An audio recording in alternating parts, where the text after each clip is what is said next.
Hi, everyone. I'm Natalie Chapin. I'm a second year studying public policy and sociology in the college, and I'm joining you from California. Following a crowded primary, Democratic voters must align behind a single platform or risk another 4 years of Trump. The timely messages we are hearing all around us to unite as one people for the common good remind me of those of a certain former presidential candidate. We welcome former Mayor Pete Buttigieg and IOP Director David Axelrod to discuss the future of the Democratic Party in this unprecedented time, the Trump administration's response to the global pandemic, and Mayor Pete's historic presidential campaign. We all know Mayor Pete Buttigieg as a former presidential candidate who now always seems to be in a bit of a spotlight. A former U.S. Navy Reserve intelligence officer and Rhodes Scholar, Buttigieg served as mayor of South Bend, Indiana from 2012 to 2020, leaving for 7 months in 2014 to serve in Afghanistan. I had the pleasure of observing this year's Iowa caucuses with the IOP, which I much later learned he won. Since the end of his 2020 presidential campaign, Mayor Pete has been dedicating his time to a political action committee called Win the Era, primarily focusing on electing young progressive candidates for generational change.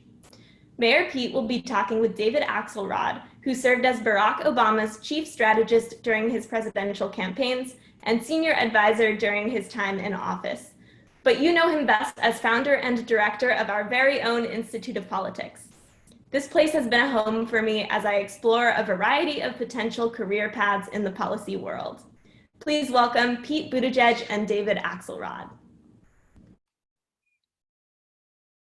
Thank you so much, Natalie, for that wonderful introduction. Glad you are safe and sound in California. I'm down in Arizona, and Pete, welcome back. You're in your hometown of South Bend, Indiana. We will get to questions in just 1 second. I want to say I am one of the great losses of this for the IOP of this horrific moment is we lost our fellows for the quarter, of which you are going to be one. And we hope we can reconstitute that sometime, but we're so happy that you've made time to be with us today, and welcome. One viewer note for the people who are watching: about 30 minutes we'll open up to take questions from you. Please use the Q&A function at the bottom of the screen. You can start submitting questions now if you'd like. If your question's selected, a staff member will privately message you to take with the next steps. And I should point out, they will make the selection, not Pete or me. So blame them if your question isn't chosen. Since this is a Zoom webinar, we can't see or hear the attendees, so if you need to step away from your computer, no problem. So Pete, we've all gone through this profound experience, but yours is most unusual because for a solid year, you were on this frenetic whirlwind of a presidential candidacy that took off and became really one of the top tier campaigns. And simultaneously, for much of it, you were mayor of South Bend, and now you're home and I'm sure not idle, but how emotionally did you adjust from going 200 miles an hour now to relative isolation? Yeah, it's a strange thing. First of all, I want to thank you for the chance to do this, and I also regret that I'm not in residence this season, but hope that I'll be able to take up that kind of invitation in the future, because I'm such a big fan of what you and your students and team are doing with the IOP in Chicago. And we may have to compete with others for your time, but we can. No, you got pride of place. So and I want to thank Natalie too. I'm not sure. She knows that Chapin is a very famous name here in South Bend. There's a whole neighborhood named after Chapin, because that was one of the families of French settlers that helped get this place going. And also I want to greet, I know a number of IOP students were there on the ground in Iowa, and we had a chance to interact. And I know that we're, even though disembodied, we're being reunited in some way. So nice to be with you again. I'm not sure what's a bigger change in somebody's life to come off of a presidential campaign or to go more or less under house arrest. And since the two things in my case happened at the same time, I'll never quite be able to separate them.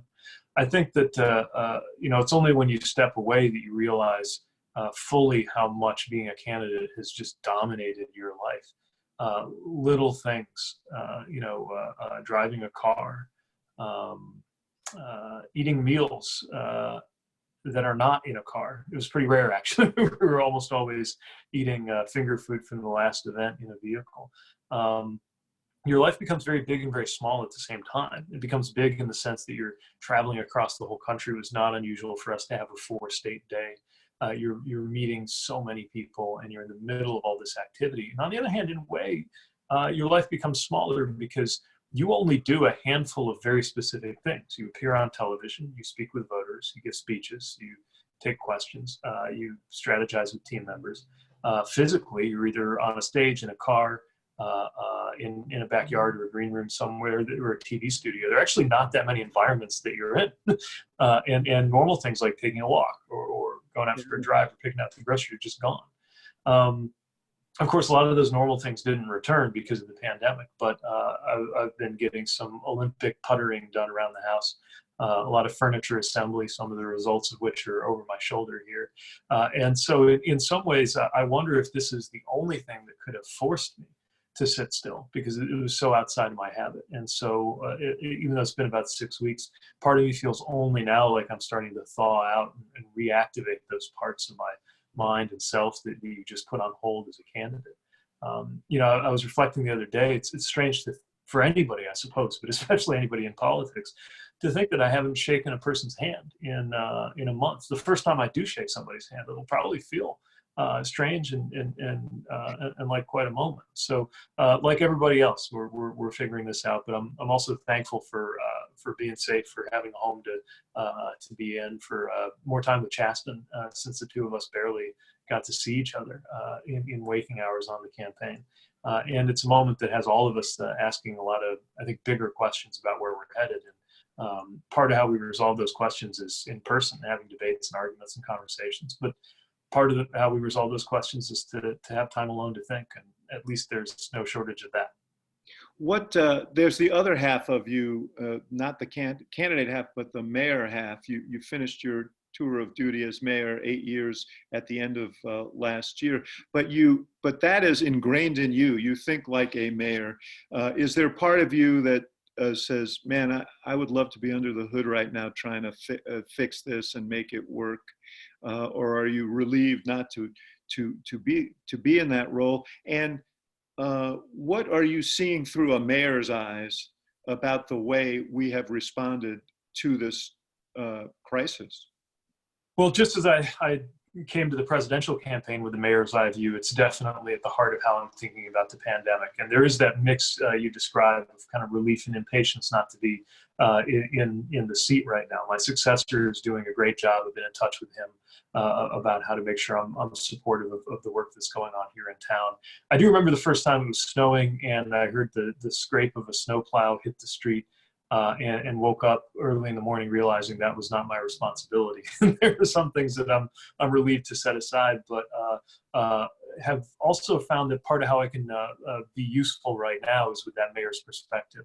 For example, I pulled together a group of mayors to coordinate with a group of researchers out of the Safra Center who just on Monday released what I think is the most comprehensive roadmap yet put forward on what it's going to take to get back to normal responsibly, looking at everything from how we're going to get testing produced to what it might mean to activate volunteers through national service to conduct large-scale contact tracing, and even applying some of the tactics and techniques of the military and the intelligence community, like the idea of the fusion cell, which is an entity that exists for exchanging information among operators in the field, using that same concept to help keep mayors informed and distribute resources that are going to be needed. Look, part of it's my bias that I'm always going to say, especially when we have poor presidential leadership, that it's an important time for mayors. But that's more true than ever in the context of what's going on right now. Local leaders have been left to make decisions on everything from opening and closing communities to trying to route the resources that are needed. And it's a moment that's also showing how important informal power is. So often in a given community, the only person who can easily on speed dial bring together the hospital CEO, the county health department, somebody who speaks to the business community, the county and the state representatives of the state is the mayor, not because it's in the job description, but just because that's how it works. And so mayors almost literally set the table for the kind of coordination that's got to go on now. So, and by the way, my questions are informed by dozens and dozens and dozens of really good questions that were sent in advance. And I appreciate everyone who sent them in because it really prodded my own thinking. You talk about presidential leadership, and this whole event has caused a rethinking about federalism and the role between the federal government and the state. But there have been disparate messages sent by the president and even the president and his own directives and medical advisors and public health advisors, but also between the president and the governor, the president to some degree, and mayors. Talk to me about how you think it should work, and what is the appropriate role of the federal government in a crisis like this? So again, my instinct is to really lift up local leadership and give that as big a role as possible. But often it's in trying to solve problems locally that you're confronting just how important national leadership is.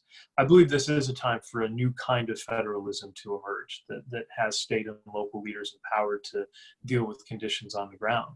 But no model of federalism tells you what to do when a White House is contradicting itself, when the president is not on the same page as his own advisors or other leaders in public health within the administration.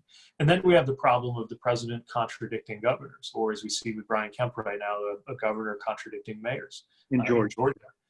And that's just one example. And so in an environment where it shouldn't be partisan, I mean, nothing's less partisan than a virus, we're still seeing a lot of different, I think, ideologically driven approaches to what to do at a moment when we need to start just with a relationship to the cold hard facts.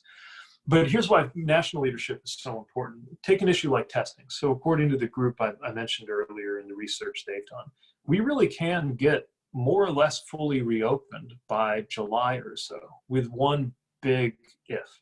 And the if is if we can generate enough tests that we could do 5 million to 20 million tests per day. That means not only testing everybody or a large proportion of Americans, but testing Americans repeatedly and then making it possible to run down the contacts when somebody tests positive. If we can pull that off, we should be able to reopen much sooner than we would otherwise safely be able to do it. All right, how do you get 20 million tests a day, or for that matter, 5? First of all, produced, let alone distributed. Well, the only comparable solution we can turn to in American history are the wartime production boards that were a big part of how we got ready for World War II. You know, right here down the road in South Bend, the Studebaker Car Company basically flipped on a dime and became a Jeep production facility for as long as it was needed for the war effort. We need something like that in terms of a pandemic testing board, which has been proposed by a lot of legal scholars as well as researchers in terms of how you do it. But it can't happen without presidential leadership. The next best thing will be an interstate compact where states or cities or both team up, whether we're talking about getting the testing, whether it's what they've already done to get personal protective equipment, or what we're going to need someday with the vaccine. Let me mention this too. I think a lot of us might slide into assuming that once they think of the vaccine, we'll be all set.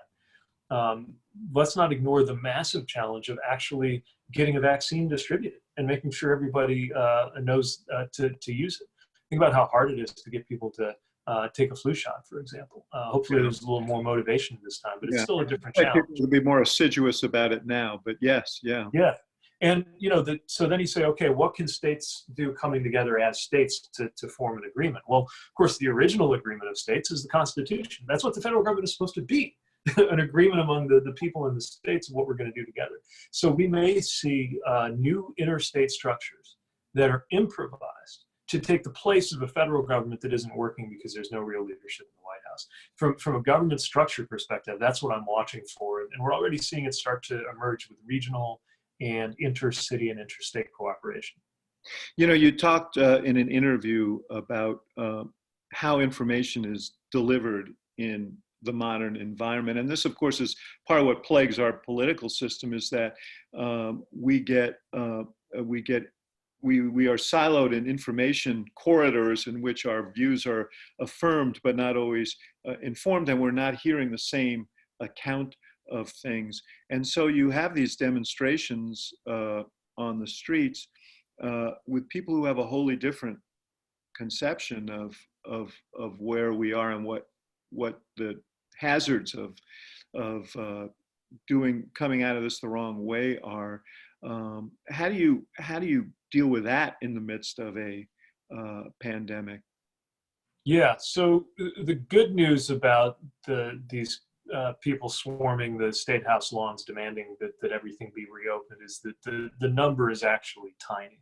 And like a lot of outrageous things, it gets a lot of attention relative to the number. But there's still people who think that, and there are people who either don't understand or don't care that simply trying to go back to normal would lead to tremendous destruction and loss of life.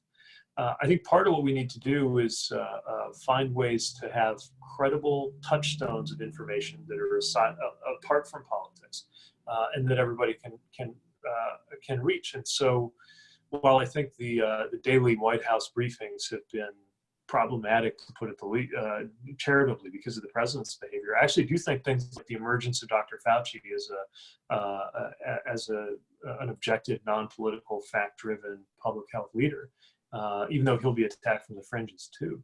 I think that's a healthy sign. Of course, it used to be that journalists were the arbiters of these things. You could trust the editorial function of the three major TV networks, or at least we did trust it, as well as a handful of print outlets, your hometown newspaper and some national ones, to do a level of sifting and make sure that more credible information got through the gates more quickly than less credible information. It's just not the same now, with people accessing information in so many different ways. And there's no real fix for that I think we as a species have developed since information got so fragmented. It also is axiomatic that once, the paradox of all of this is the better we do in terms of social distancing and isolating ourselves, the less the impact of the virus is going to be felt. It's still dramatic. 45,000 people dead. The first person died the day you started the day you ended your campaign. The day of the South Carolina primary was the first reported death, and now we have 45,000. But still, it's not as reported. And what is felt broadly is the economic impact of it. So, persuading people of what they can't see is a real problem. And you see it also in this climate change issue. I mean, I keep thinking about the analogy. You've talked about climate change quite a bit, but it's always been hard to mobilize people around a threat that they can't see on a daily basis, especially when they feel like you're asking for economic sacrifice in order to service dealing with that problem. And so you see the same debate setting up here, at least among some elements of the right and the president's coalition of the ideologues versus the scientists about whether, in fact, this is really warranted. Yeah, I think in many ways we can view this as a kind of a dress rehearsal for climate change.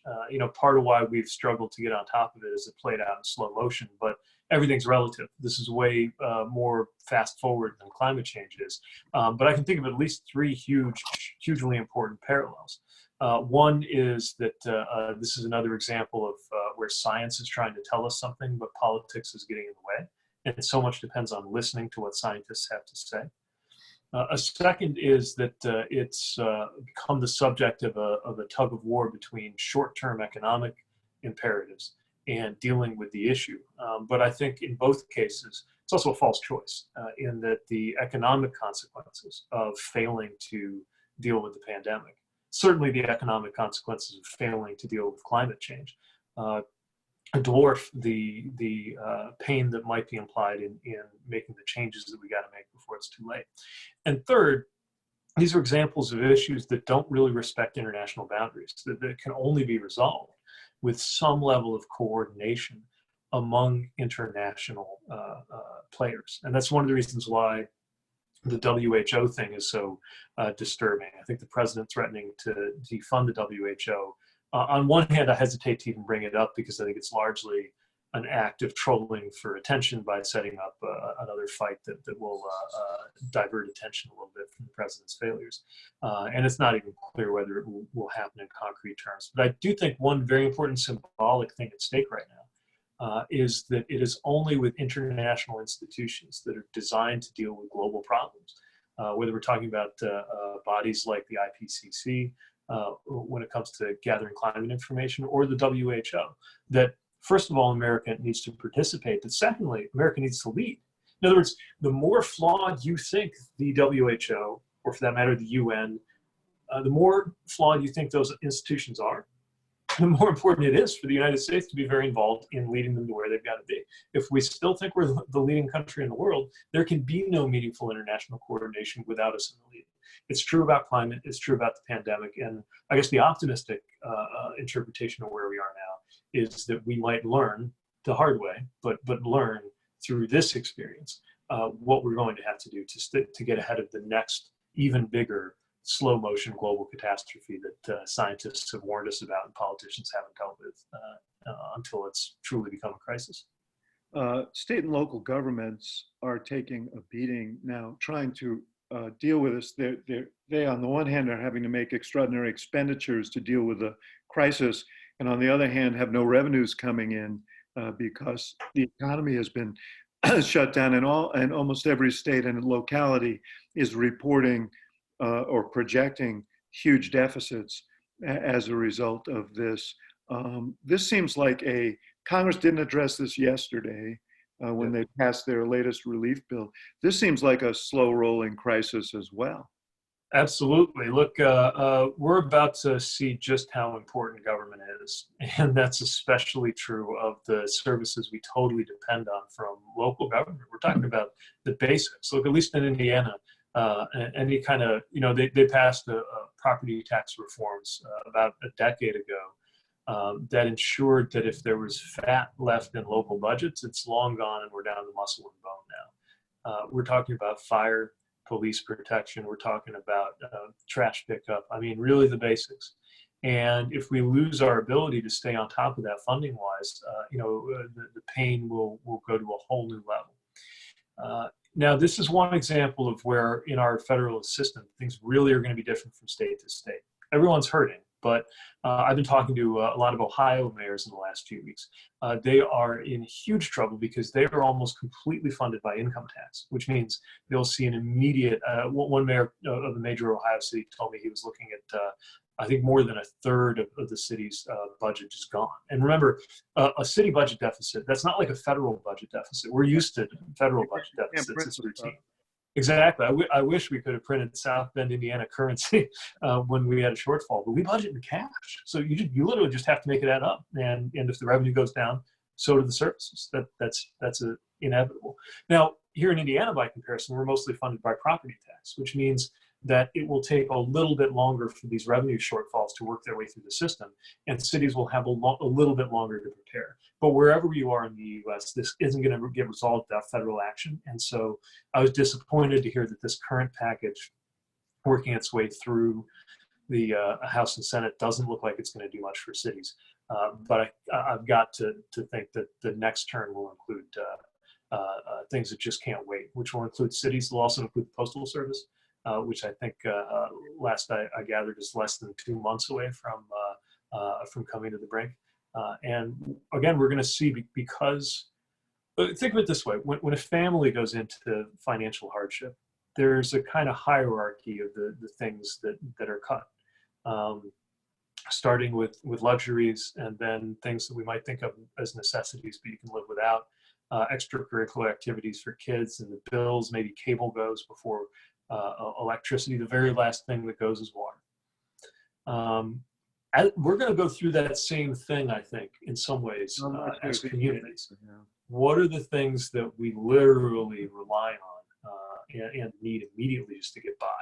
Yeah. And we're going to be forced to make some of those decisions, getting through the cash flow issues in the long run, even recognizing that our country remains wealthy enough to solve these issues if we're smart. Yeah. One last question on the crisis and then its impact on elections, and then we're going to get to some questions from the folks who are watching.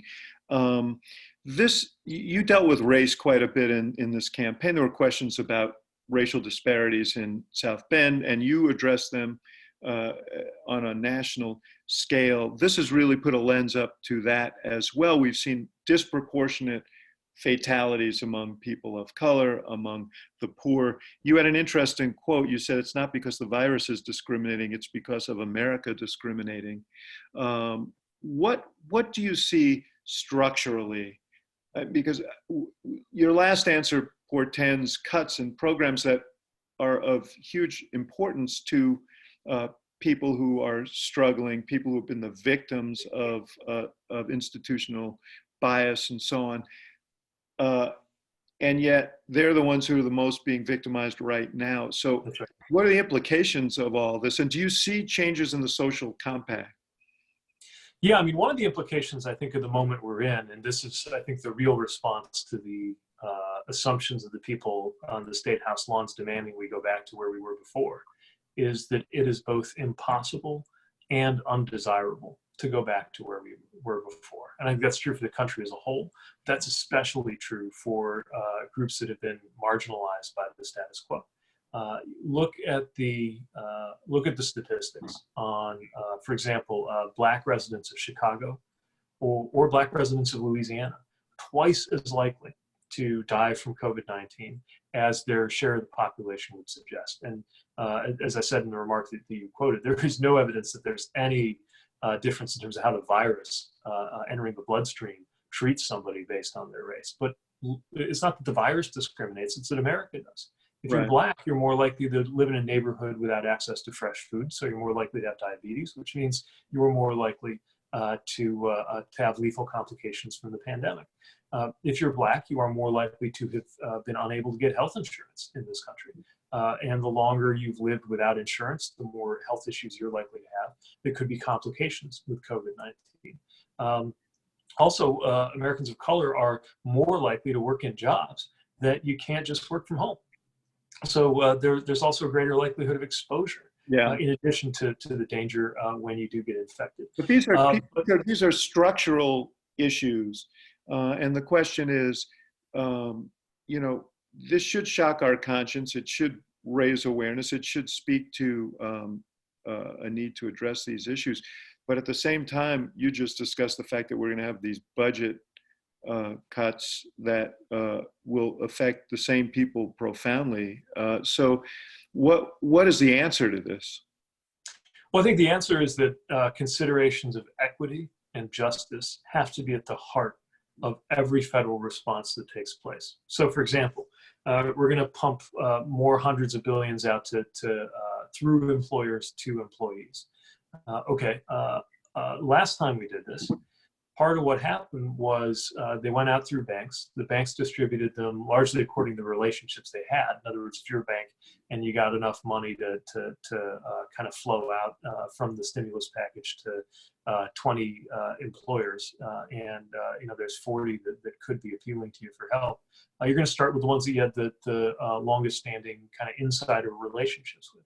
One of many reasons that Black-owned and minority and women-owned businesses were less likely to get a cut of this stimulus. So what if we have more of a role, as I believe the current bill is contemplating, for CDFIs, community development financial institutions that are more likely, through the kinds of loans they've made, to be backstopping businesses that are smaller and that are more likely to be in disadvantaged communities. That's just one example of what it would mean to have intention up front about the response that we're going to put together. But there are also structural questions at stake. I just cannot believe that it is, again, A, morally desirable, but B, even possible to go back to what we had before. So what we're about to build next in terms of an economy that will have, think about it, there's going to be a different relationship of the size of the service sector to traded goods. There's going to be a different, I think, proportion of land allocated to office space if we find out that we don't quite need offices as much as we thought we did. These are just some of the things that are going to change that are really deep in our economy, and that means we have a chance and an obligation to reconstruct the terms of 21st century economic arrangements in America in ways that address these structural issues too. Because not only did the virus expose structural inequality, it also exploited structural inequality to spread more quickly. Right? The fact that low-income workers didn't have sick leave meant they were more likely to come into work sick and more likely to infect people whether they were low-income or not. Yeah. And so the whole country is interconnectedness as one community. There are a lot of questions about the election, and how this might affect the election. The most profound of which is voting, and what we saw in Wisconsin, what happened to turnout, and the situation in Milwaukee, where 180 polling places were tunneled down to 5 because there weren't people who would come and work those places. And so this whole debate has turned on mail-in voting. You just said, interestingly, that the post office is 2 months away from insolvency. How concerned are you about the administration of this election and the integrity of this election, given some of the inhibitions that and prohibitions that the virus will place on us? It's a huge challenge, and it's a reminder, again, this is revealing things or reminding us of things about the structure of our country that we don't always think about. So one of them is the simple fact that in our country, elections are managed by county and state officials. There may be a federal backstop, like the Voting Rights Act, to set some of the overall boundaries. But most of these decisions are made at the state and local level, which is what we're seeing in, for example, the attention that came to what was going on in Wisconsin. One thing that I think all of us who care about the election should be pushing for is expanded access to vote by mail, and making sure that, again, there's a total patchwork of whether you have to, some states are extremely restrictive. You basically have to have a doctor's note to even apply for an absentee ballot. Other states, vote by mail is the only way that you voted, even before the pandemic, especially in the Pacific Northwest. They've done a lot with this. So I think we all need to be pressing for vote by mail, but there's a big asterisk on this. Whether vote by mail becomes more kind of pro-enfranchisement, or whether it continues to contribute to the disenfranchisement of some people, depends on how it's done. For example, are there still going to be resources for safe in-person voting? I believe that's important. It's got to be done safely, but it's important because not everybody has access to the ability to easily vote by mail, and some of those who don't, some of those who might have moved around or even be homeless, might be some of those who have the most at stake in an election decision that's about to be made. We also know that a lot depends on these registration purges that have gone on. Again, I would point to Georgia as one example. It's hard enough to plead your case if you appear at a voting station, you're denied, and maybe you can file a provisional ballot and then get it sorted out afterwards if it turns out that you were wrongfully turned away. Way harder to do that by mail. And so we've got to make sure, on the one hand, I think it's the right thing to do to massively expand access to vote by mail. On the other hand, that solving for democracy is not as simple as making that widely available. We've also got to make sure it's widely available in a way that's equitable and doesn't contribute to either active voter suppression or just structural hardship for those who are most marginalized. We have this sort of imbalance right now because the president has the podium and he has seized it every day for hours, and the country wants to hear news of what's going on the virus. He strays a bit, but the point is, you see the image of the president behind that podium. Joe Biden, who you have endorsed, is like you, at home. We see him from his basement. What are you advising him about how to, or what would you advise him about how to deal with that disproportionality? What should he be doing? A lot of questions came in about the use of digital communications at which your campaign excelled. Are they doing enough in your view right now? Well, I've been really struck and impressed by the urgency that I think the Biden campaign has shown in moving into new means of communication. Look, this is as big a shock to the system as we have ever seen in campaigning. I mean, there've been a lot of evolutions in campaigning, right? In the 19th century, it was actually considered impolite in some periods to campaign for yourself. McKinley famously, I think you had to come to his porch if you wanted to see him speak. Then there were innovations in the middle of the 20th century, like the whistle stop tour, where you would actually cover large parts of the country quickly by train. What's never happened is for these big evolutions in campaigning style to happen literally overnight. And any campaign, I think, would be challenged to adapt to those. One of the things we were very proud of with Beat for America was the way that we spent a lot of time in the digital space. And my view is that there's no such thing as too much attention to digital right now. I say that with a dose of humility because our campaign didn't win.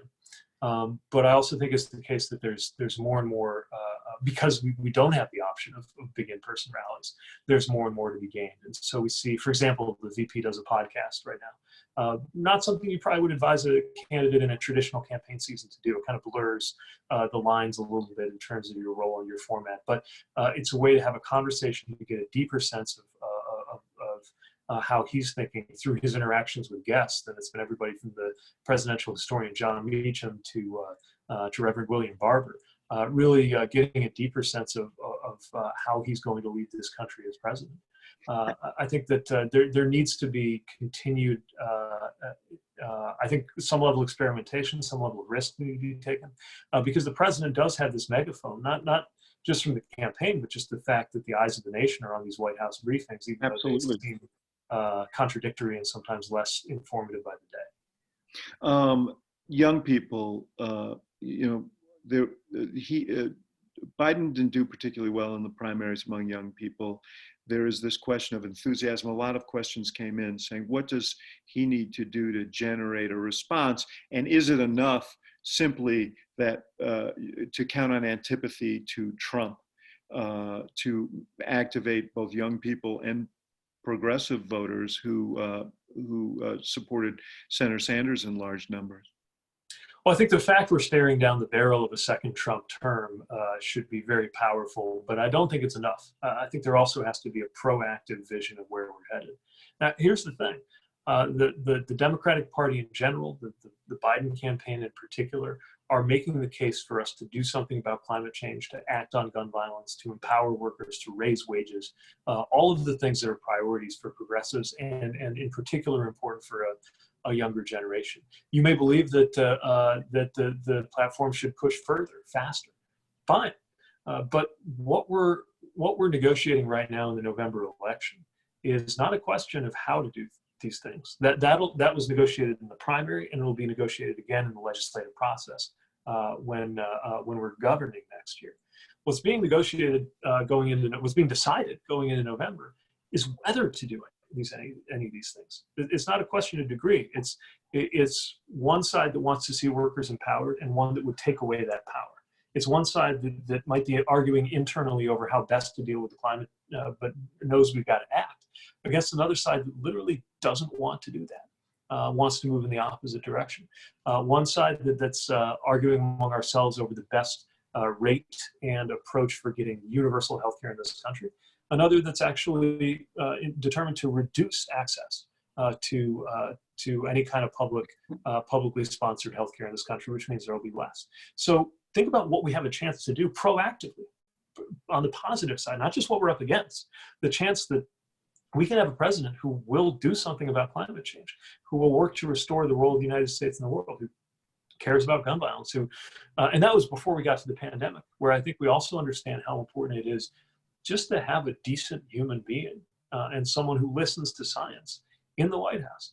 So if he also will get to appoint a lot of people. You expect, or would you like to be one of them? Are there things you would like to do in a Democratic administration?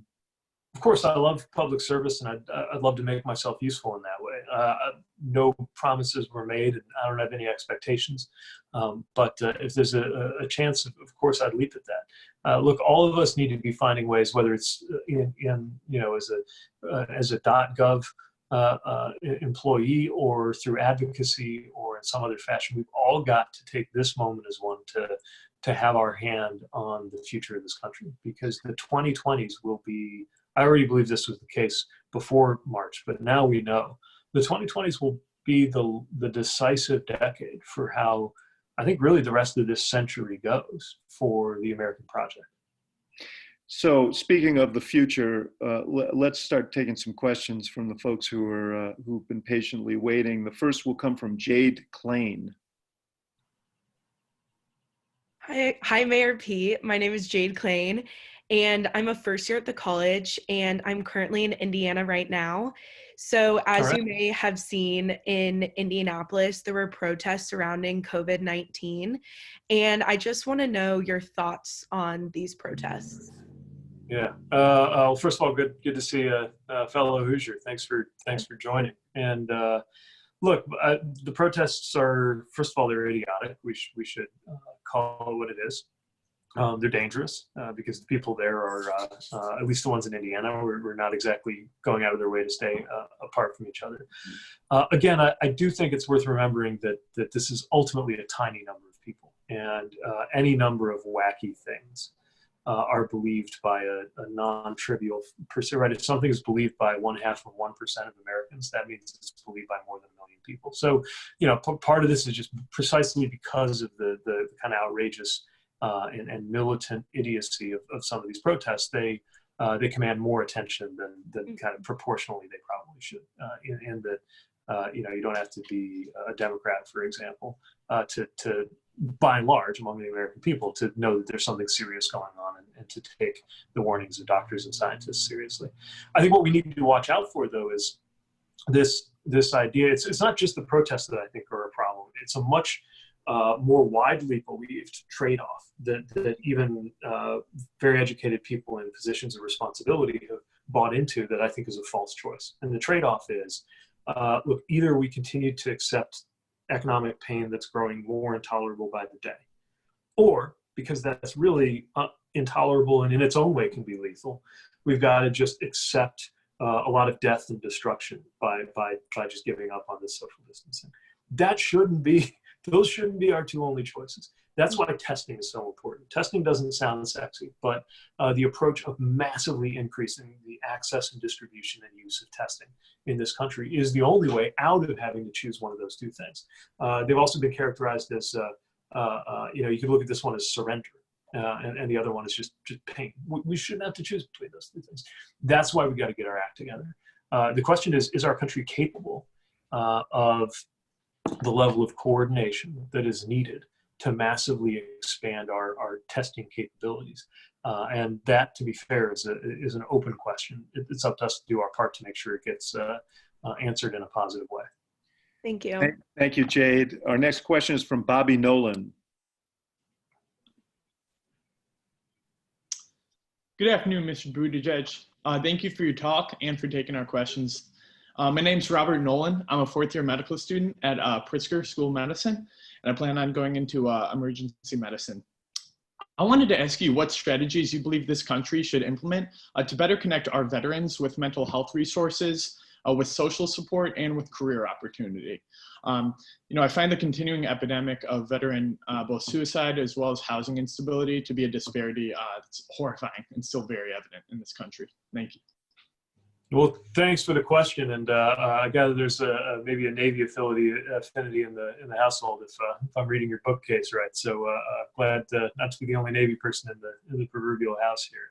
And thanks for your question. I think it's incredibly important at a time like this. It was a big focus on our campaign. We had a far-reaching veterans policy that really was about making sure that we, first of all, treat the wounds of war and make sure that we are comprehensive in taking care of people, including an evolving understanding of what that means. Different wars have different wounds. This, by the way, is one of the reasons why it's so important that we have a VA, that we have a dedicated agency, without which we probably wouldn't know what we know today about traumatic brain injury, for example.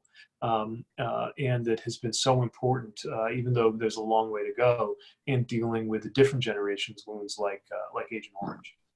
I think it's also very important that we have a different attitude as a country about veterans who carry unique struggles and also unique potential. Sometimes there's this framework or this kind of narrative takes hold that doesn't know how to treat veterans other than as either victims or as heroes. And I think most veterans don't view ourselves that way. So the idea that veterans are not people who need to be taken care of, but also a tremendous resource to be tapped.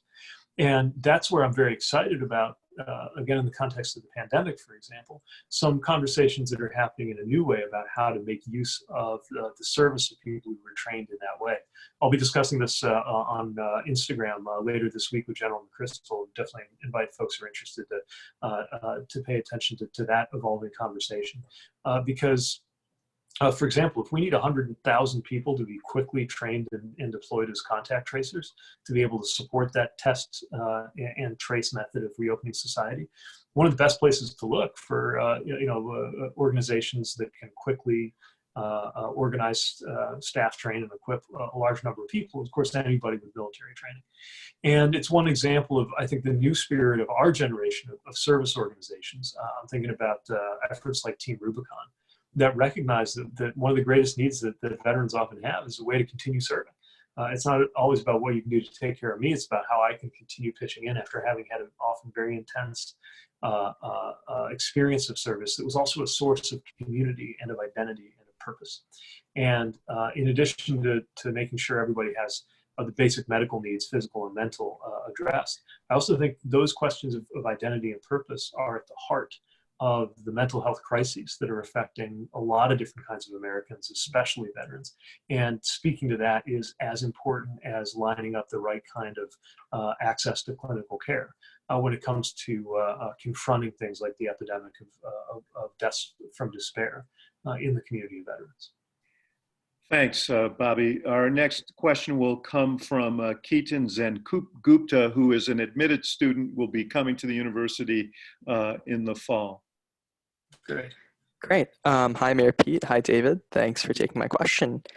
My name's Keaton. I'll be attending UChicago next year. And my question is, several counties in the Rust Belt, where Indiana is, act as bellwether counties for presidential elections, accurately predicting the winning candidate for every year since the early 1990s to now. And I was wondering, why does the Rust Belt, which is culturally so far removed from so much of America, act as a microcosm for the nation, and why are its representatives so representative of the general electorate at large? So it's hard to answer this question without a little bit of personal bias creeping in, because I think everybody views their own home as a kind of center of gravity. But I also think that it's not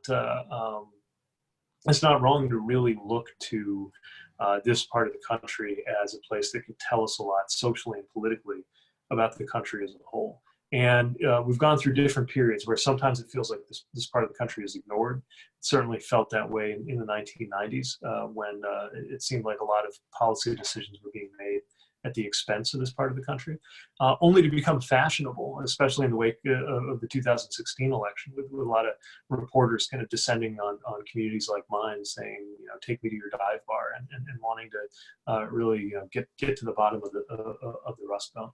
I think one reason why I certainly view South Bend's story as characteristic is the diversity that is here. So we are a community that is about a little over 50% white, with a long-standing African-American tradition, and then a fast-growing Latino community that is really responsible for a lot of the population and economic growth that we've had in the last decade or so. This mirrors, not perfectly, of course, but it mirrors a lot of the patterns in America as we're becoming a more and more diverse country. There's also the experience of having gone through a heyday and then losing it and asking what comes next. And there's a temptation for any place that had a heyday to go back and try to recover it. To me, this is the message that's baked into Make America Great Again, that everything was great once, and we're going to turn back the clock and make it the way it used to be, which of course is a lie, because there's no going back. Every era has different possibilities and different limitations. And what made it possible for this community to grow was when, around the time that I became mayor, we really shed any belief that we could rewind to our heyday as an automaking town, and instead build a new future that didn't walk away from our tradition in manufacturing, but linked it with things going on in technology and education and medicine, and recognized that we were going to rise and fall together. That you couldn't have a solution that only worked for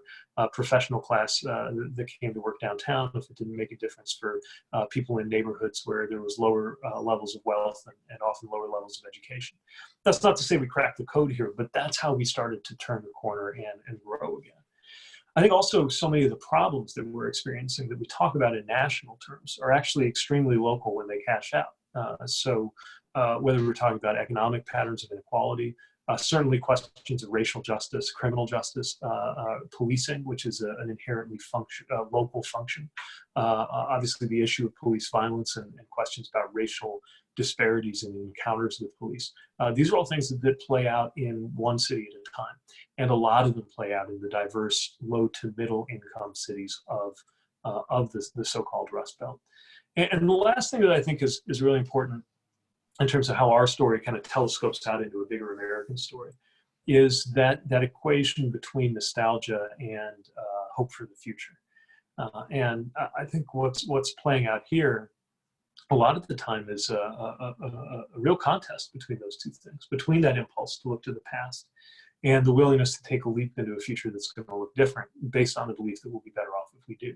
If we can do it here, the country can do it. And if we can't, then we see the consequences of that too, which is if you can't find new sources of that kind of community and identity and purpose that I was talking about earlier in the context of veterans, some really ugly substitutes come in to take its place, from white identity politics to substance use. And so that struggle that plays out in so many communities that don't have the easier, obvious pathways to prosperity that were there for our grandparents' generation. I think the way we wrestle with those and the solutions we come up with, those wind up capturing the mood of the country as a whole. And that's why I think this will continue to be a very salient place for understanding where we're headed as a country and as an economy. Great, thank you so much. Thank you, Keaton. And now a question from Hopi Melton, who, by the way, Mayor Pete has been very active in the Use Shy Votes campaign to get students registered and Excellent. Voting in the election. So, Hopi, where are you? Hi, Mayor Pete. Thanks so much for being here, and thanks for answering all these questions. You've kind of touched on this already, but I was wondering how you see this pandemic kind of changing the conversation around universal healthcare in particular. I understand your point that we should probably have this conversation once we are sure to have a Democratic president, and that universal healthcare itself is incredibly challenging to reach, but aren't the inequities that you mentioned that this crisis is revealing to us telling us to at least strive for that in the US? Thank you. Yeah, I think they are. I think, first of all, we're seeing why it's just unacceptable to allow anybody to go without good health insurance coverage. It's morally unacceptable, but it's also a public health threat to everybody when some among us aren't insured. Yeah, I think the debate continues to be, well, actually, let me mention a second thing that I think will be, I already believed it was true, but I think it'll become more obvious as we go. And that is that for many, probably most people, employer-based health insurance doesn't make sense. And it doesn't make sense because we can't count on a relationship between a single employer for the bulk of somebody's career. And those relationships just aren't as stable as we wanted them, as we were used to them being. Now, it may sound odd coming from me because my stance in this debate was always that we should not mandate that those plans go out of existence. I still believe that, by the way. I think the right way to get to universal care is to have a robust public plan, to subsidize it so that it's free for low-income people, to default people into it if they're not insured, but to let people decide for themselves if it's really better than some private alternative that maybe you do have through your employer or you have on some other terms, like an exchange through the Affordable Care Act, the Obamacare, which by the way, now that I'm not employed by the city of South Bend, is how Chaston and I get our health insurance.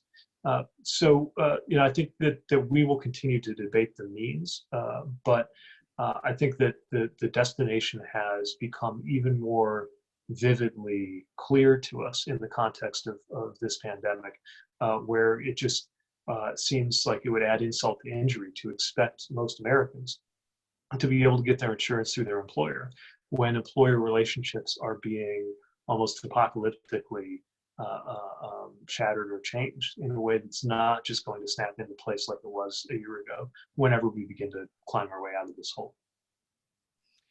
We have another question, and I think this may have to be the last question from Yang Jiang. Are you here? There you are. Sure. Hi, Mayor Pete. Thank you for this talk. So I'm a student from China, now a PhD fourth year, now living in Chicago because of the restriction of travel.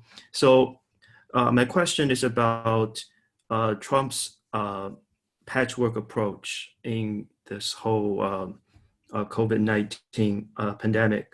So my question is, to what extent is China blaming effective in Trump's re-election campaign, given the patchwork approach by Trump's administration, even after the COVID-19 pandemic is clear?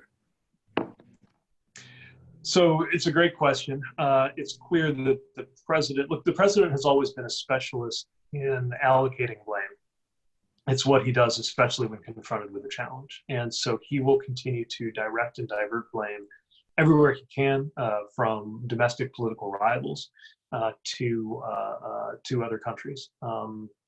Now, it may also be the case, in fact, I believe it is the case, that fault can be found with many elements of the approach in China to dealing with this challenge. But I think in terms of any kind of competition or rivalry between the United States and China, frankly, a continued Trump administration is probably to the advantage of a Chinese government that I think is now determined to present the experience of this pandemic as an example of why the Chinese model it would be a more desirable way for societies to develop than the American model.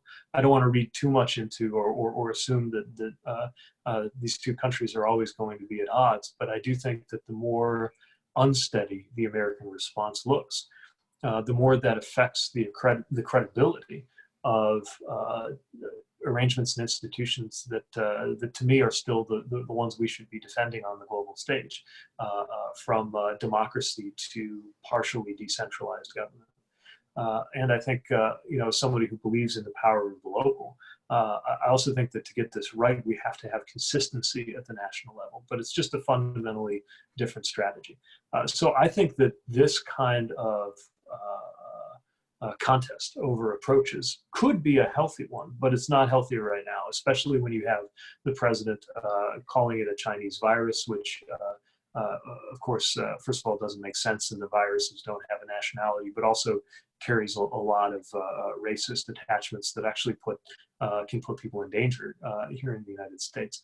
Also, not helpful to make it seem as though the World Health Organization is illegitimate because it was maybe too responsive to the Chinese government's account of what was going on when our president himself was praising the transparency of the government of China in some of his early tweets and comments. So look, we're going to continue to see a lot of noise coming from this White House. We're also, by the way, going to see, I think, some questionable assertions made from the other side of the Pacific, including the circulation of conspiracy theories about the United States' role in the virus spreading. It's a good moment for us all to step back and to make sure that one offensive claim is not met with another one from the other party, and instead recognize, as any global threat, from climate change to a pandemic can teach us, when it doesn't care about national borders and it doesn't care about geopolitical tensions, the virus doesn't care, that we who do care should be looking for every opportunity to team up. And the only approach to this that will be a credit to our respective countries and to our time in the eyes of history, will be one in which this became an occasion for greater cooperation rather than greater recrimination between these two great powers. Mayor, we're going to try and sneak one last additional question in here from Fernanda Ponce.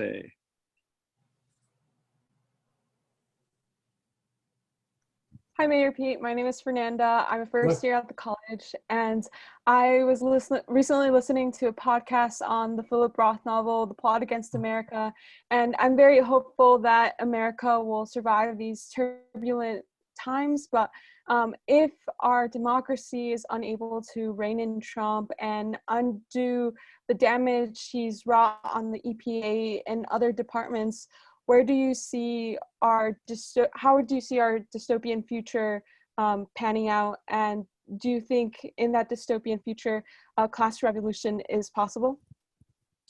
Well, I think it's up to us. So, what we need to ask ourselves right now is how the decisions that are going to be made in the next few months, the next few years, including the presidential election, but that's just the beginning, are going to make us better or worse off in terms of how this decade's going to unfold. If you mean class revolution in the Marxist sense, I'm not sure that it will have to come to that for us to respond to this moment. But I guess that depends how dystopian you're envisioning things getting. And the Plot Against America is on my definitely on my short list for binge watching this weekend. Look. Terrible things can happen anywhere, including here. But our imperfect and magnificent system has a lot of antibodies to authoritarianism at home. And those antibodies mostly are in the form of our democracy. It's why we need to be guarding our democracy and paying just as much attention to the threats to our democracy in the context of this pandemic as we do the threats to our economy and the threats to our individual health. It's going to be up to us whether things get really ugly or whether we look back on this time as one that was unstable, difficult, and frightening, but also led to a great deal of positive change, the way we might look back on the 1960s. I've even heard it suggested that us living in this time is kind of cosmic punishment for us ever telling our parents or grandparents' generation that we were envious of them for living in a time as exciting as the 1960s. Future generations will ask what it was like to be around in 2020. We still have the power among ourselves, if and only if we can mobilize in a politically unified fashion to prevent things from getting anywhere near the kind of dystopian realities that I hope will remain the stuff of HBO and not find their way into historical accounts of the times we're living in. Mayor, thank you so much. We miss having you on campus. We hope to have you on campus in the future, but it's great to hear from you. There's a huge audience for this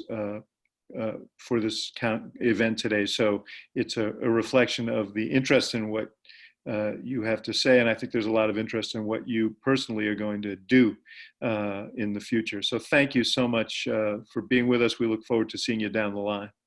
Well, thanks. It's an honor to be with you. As always, I love the thought that's going into the questions from students, and count me in whenever circumstances allow me to come up the road and say hi in person. We will do, and thank you to everyone who's watched and everyone who submitted their questions, and we look forward to seeing you down the line as well. Thank you. Thanks so much.